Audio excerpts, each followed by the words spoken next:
Ad un anno dall'alluvione del novembre scorso arriva l'indagine sul rischio idrogeologico di Legambiente che boccia la città di Vicenza a causa di un'eccessiva urbanizzazione lungo i fiumi e nelle aree golenali.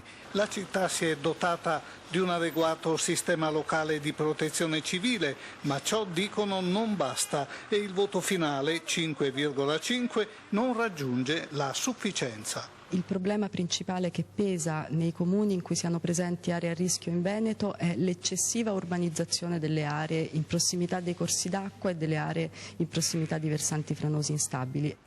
Vicenza non è sola in questa classifica del demerito. L'85% dei comuni intervistati presenta abitazioni nelle aree a rischio frane o alluvioni. Positivi i dati sull'organizzazione del sistema di protezione civile. Il 96% dei comuni del campione è provvisto di un piano di emergenza.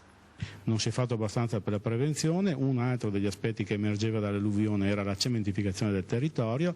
Ci sono state molte dichiarazioni dicendo basta al cemento. La realtà che noi vediamo ogni giorno nel territorio del Veneto, non solo di Vicenza, è che in realtà si continua a crescere da un punto di vista urbanistico senza attenzione particolare a quelli che sono i problemi di sicurezza idraulica.